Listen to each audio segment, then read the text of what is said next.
desde Castilletes hasta Tucupita y desde Imataca hasta la Asunción.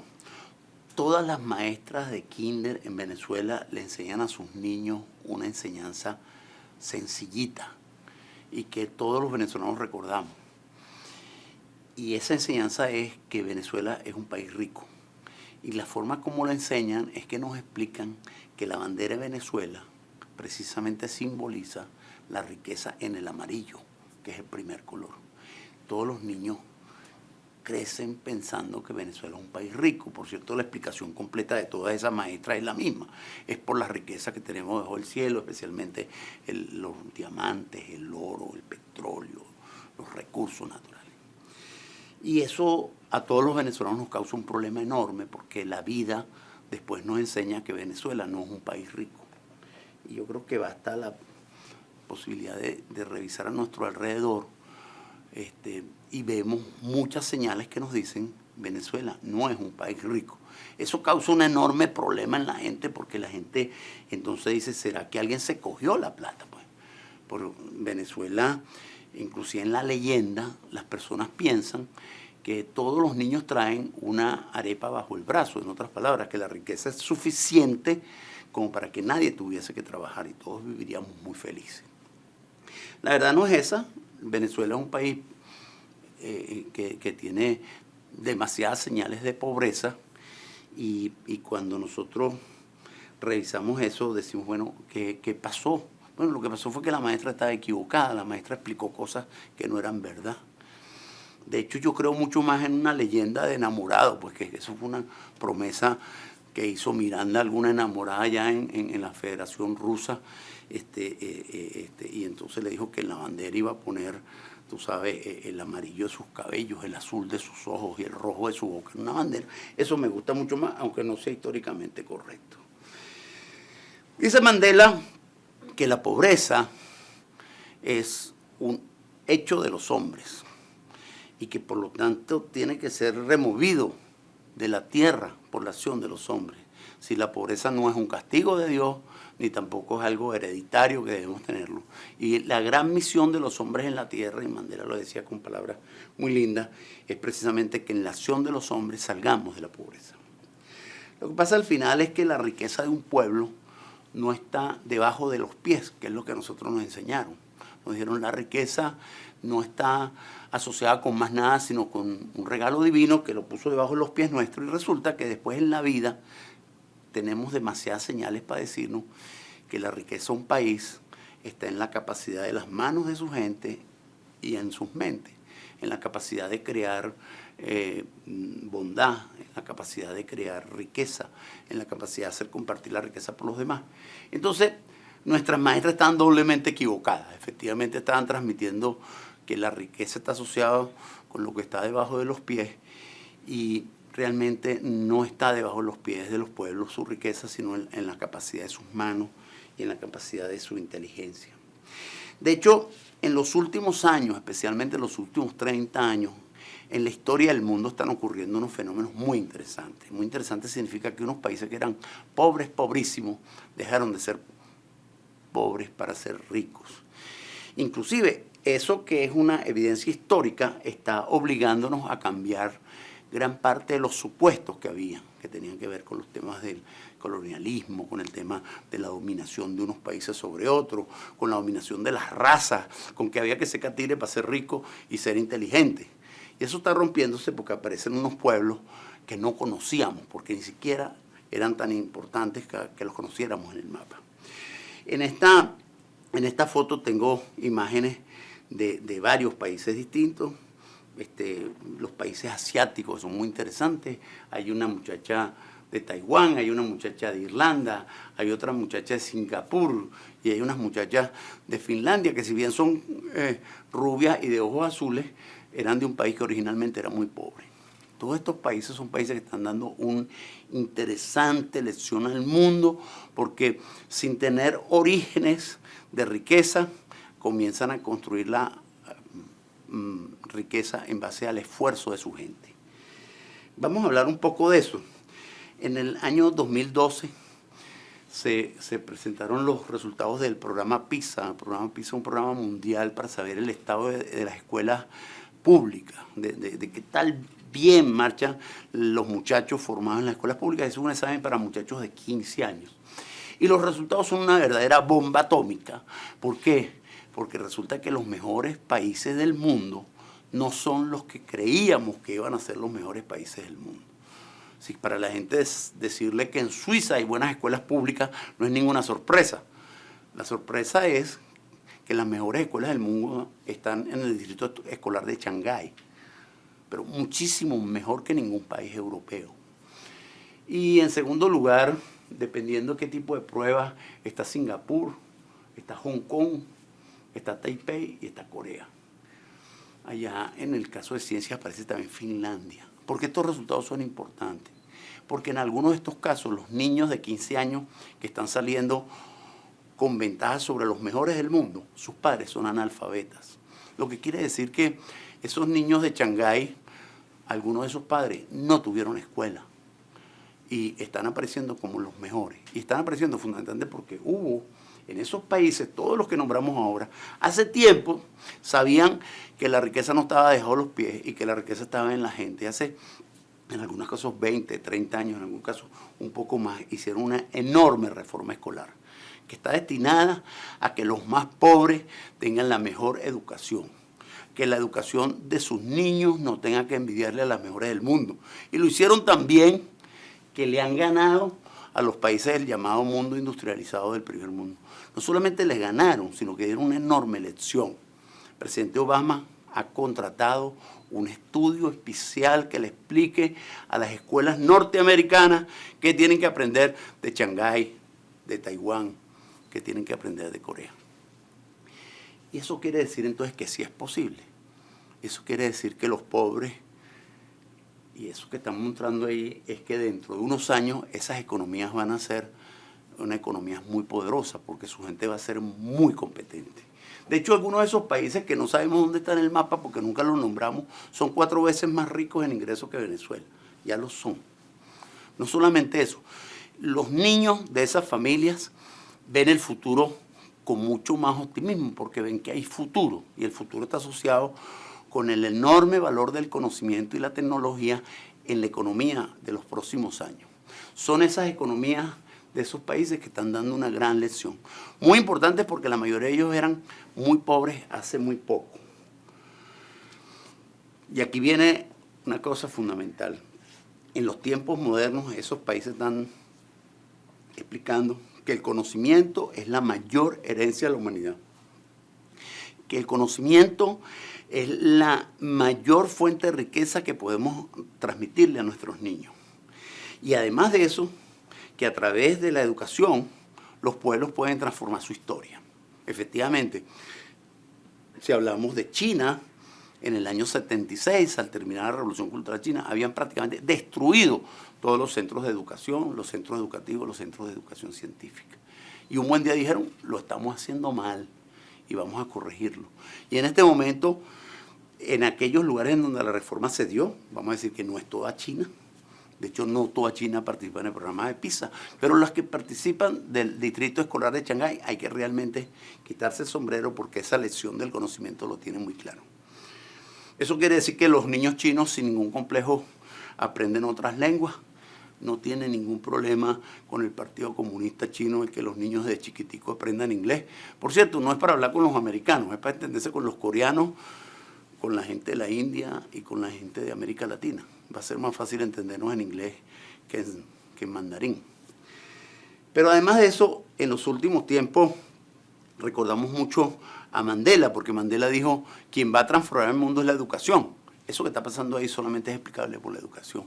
Nadie puede decir que lo que está ocurriendo en esos países tiene que ver con una especie de estrategia militar. Está asociado con la formación masiva de recursos humanos de altísimo nivel de calidad, que es la base con la cual han desarrollado un aparato económico, industrial y de servicios de altísima calidad. A eso tenemos que agregarle, si eso es verdad, ¿dónde está el conocimiento? Y el conocimiento es la herencia más formidable de la humanidad, y ahí ponemos algunos de los hacedores de conocimiento que conocemos. Pues ahí está el maestro Dudamel, evidentemente, que en su forma de dirigir música y la forma de hacerlo, hay conocimiento y hay saber.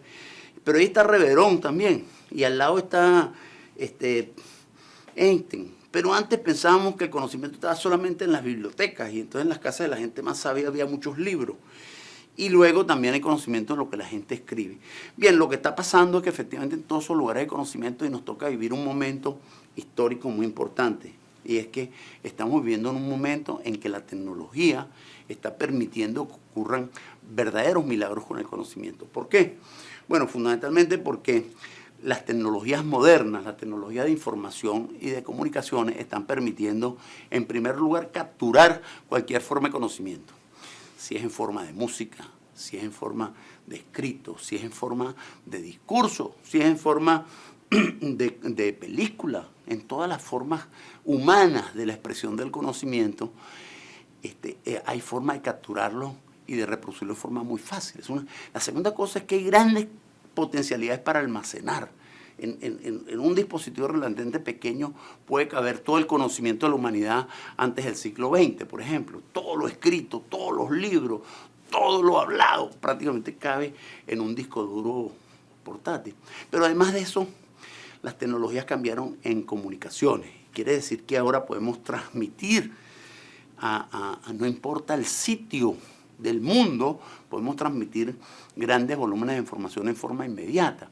Quiere decir que ahora no hay que venir al edificio de la biblioteca de la Universidad Central para conocer los libros que están dentro de la universidad, sino que en cualquier rincón del país, en cualquier rincón del mundo, por muy apartado que sea, podemos tener acceso. Y además otra cosa muy importante, la tecnología permite que esos costos que han venido reduciéndose sean aún menores más adelante. Así que estamos seguros que en el tiempo va a ser más fácil capturar información, más fácil compartirla, más fácil transmitirla. De ahí, evidentemente, llegamos al convencimiento que las tecnologías de información y comunicaciones son tremendas habilitadoras de la inclusión y de la riqueza. Sin duda alguna, en la revolución de estos países ha habido el trabajo de grandes hombres, pero los grandes hombres de esta época se empeñan en utilizar la tecnología como grandes multiplicadores. En otras palabras, no es necesario que el talento esté con el que él necesita el talento, como hacíamos en la antigüedad con los grandes maestros, o mi maestra Carolina de Kinder tenía que estar al lado de sus alumnos. En este momento, la tecnología y la comunicación permiten que el talento pueda ser ubicuo. Yo no tengo que estar al lado de Dudamel para saber cómo él dirige. Yo no tengo que estar al lado de Einstein, ni siquiera está vivo, pero yo puedo escuchar las clases de Einstein que quedaron grabadas, yo puedo escuchar sus capítulos. Entonces estamos viviendo un momento de enorme revolución en la forma como enseñamos a nuestros niños y en la forma como nosotros aprendemos. Y fundamentalmente basado en aprendizaje continuo, en la mayoría de los casos sin maestro, y en donde lo que hacen fundamentalmente es que la curiosidad sea el gran motor del aprendizaje. Y ahí vale la pena decir que el maestro seguirá siendo el alma y el motor del proceso, pero ¿quién duda que no tenemos los maestros mejores en donde más los necesitamos? Es posible que los maestros estén distribuidos además donde no los necesitamos. Están en los mejores colegios los mejores maestros, pero esos niños quizás necesitan tener no los mejores maestros, porque ya sus padres son buenos maestros. Esos maestros deberían poder estar en donde no hay educación, donde como decía yo antes, donde los padres son analfabetos. Entonces en la carretera vieja de La Guaira es importante que estén sus maestros. Va a ser muy difícil que ellos vayan para allá. Lo que está ocurriendo ahora es que hay muchos maestros. El maestro no es solo el que está al lado, y ese maestro que está al lado no es el único que tiene que saber cosas, sino que cada vez más los maestros invitan a sus clases a maestros invitados, que pueden decir cosas mejor que ellos, en formas más entretenidas, solamente para variarlo. Y por eso estamos absolutamente convencidos que ese proceso de ansia por el conocimiento, que está movido por países que tienen muy claro que la educación es la forma de crear riqueza y que lo están viviendo, van a digitalizar absolutamente todas las formas conocidas de saber, y ese saber va a estar disponible. Y es el momento de presentarles dos profesores que creo que tienen dos grandes lecciones. Salman Khan es un muchacho nacido en Luisiana, en los Estados Unidos, hijo de inmigrantes del continente indio, y estaba muy mortificado porque tenía unas primas que salían mal en la escuela americana, eran inmigrantes de la India, y entonces quería ayudarlas, y este profesor comenzó casi a título personal a crear unos videos para poderles explicar a través de video las clases y complementar el estudio con el profesor de las primas, que seguramente no era el mejor.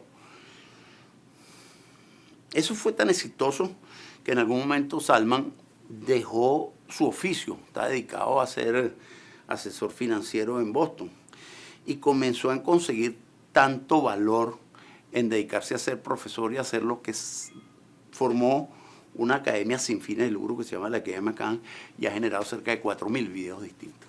En el tiempo, además, ese esfuerzo que hizo Salman Khan hizo que recibiera ayudas importantes de varias fundaciones, y en este momento deberíamos reconocer a Salman Khan, que ha cambiado la forma tradicional de enseñar, por lo menos en los países de Norteamérica. ¿Qué es lo que está ocurriendo?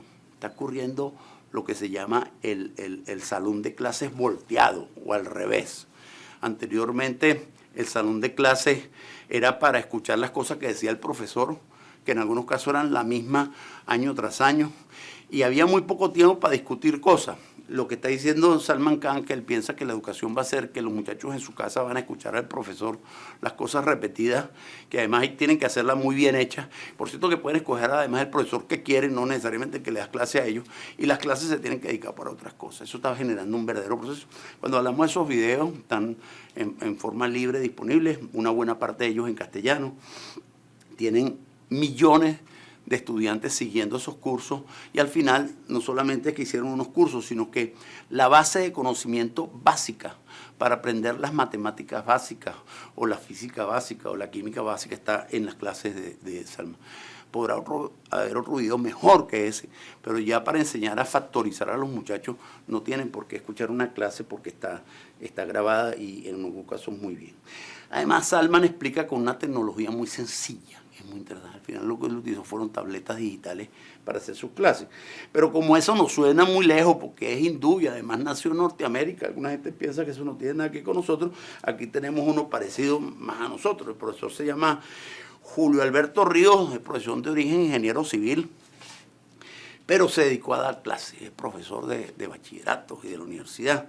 Lo hacía muy bien y tenía mucha angustia porque los muchachos venían mal preparados. Entonces esa angustia de todos los profesores, él la empezó a resolver con tecnología y empezó a grabar. Esta es la parte de atrás de su casa, puso un pizarrón acrílico y empezó a resolver problemas, por cierto, de espalda a la cámara. Él tenía una camarita Canon y explica muy bien cómo lo hizo. Empezó a grabarlo y subió en YouTube, y eso que comenzó siendo como un complemento, como una clase adicional para sus estudiantes, terminó siendo un boom. Un boom quiere decir que el canal de YouTube del profesor Julio Alberto Ríos Gallego, que todo el mundo le llama el Julio Profe, es el canal de YouTube con más visitas, superando a Shakira, lo que quiere decir que es realmente muy, muy meritorio, ¿no? Julio Profe ha montado cerca de 400 videos en castellano, además con un acento muy rico, muy parecido al nuestro, y lo ha hecho además con la enorme satisfacción sin cobrarlo. Son muy buena calidad. Este profesor lo ha hecho bien, lo ha ido mejorando en el tiempo. Es un buen ejemplo. Y esos dos casos nos llevan a presentar ya al final dos grandes movimientos que hay en el movimiento educativo del mundo. Un movimiento que se llama el movimiento de la OER, que significa simplemente los contenidos educativos tienen que ser abiertos. Hay unas licencias que permiten que los contenidos se compartan, los textos, las conferencias, las películas, los discursos, todo el material educativo se reconocen como derecho humano el acceso a ellos, y por lo tanto hay un movimiento enorme en convertir contenidos abiertos que están allí. Las iniciativas tanto de Salman como de Julio Profe van en esa dirección. El segundo que no podemos desperdiciar es el movimiento de cursos masivos. Los MOOC son cursos en que participan miles de personas, dictados en las más distintas categorías de cursos, que van desde conocimientos científicos muy detallados hasta nociones de fotografía o de pintura, hasta la historia del arte o cualquier disciplina. Hay cientos de cursos en que las mejores universidades del mundo se han venido organizando para hacer disponible, cuando hablo de miles de personas, hay cursos de estos que tienen más de 80.000 cursantes. Por cierto, con una experiencia muy interesante, que todavía está evolucionando y que vamos a ver, pero que al final están haciendo que en el mundo hay miles de personas aprendiendo por su cuenta cosas y teniendo acceso a los mejores profesores del mundo.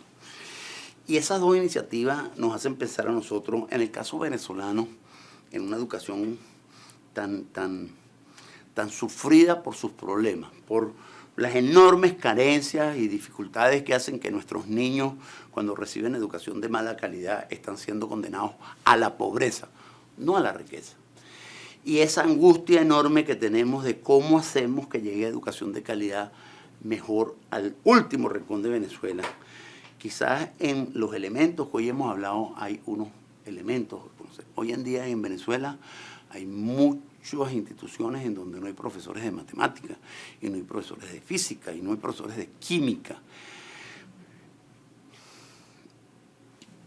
Que nuestros maestros aprendan a invitar a Salman y a Julio Profe, pero que además aprendan que entre Salman y Julio Profe y un profesor venezolano no hay más que ayudarlo un poco para que la tecnología ayude a que esa experiencia no se quede dormida dentro de un salón de clase y que pueda ser una semilla próspera y fecunda. Cuando se pone en internet hay millones de personas que podrían tener acceso al trabajo de muchos profesores, dentro de los cuales no solamente los que están dando clases, miles de profesores jubilados. Y la otra cosa importante, evidentemente, que si en el siglo XXI las escuelas más pobres son las que más necesitan que estos conceptos de tecnología en la educación se utilicen para poder llevar educación de primera calidad, como la de los países que están exitosamente venciendo a la pobreza a través de la tecnología. Muchas gracias.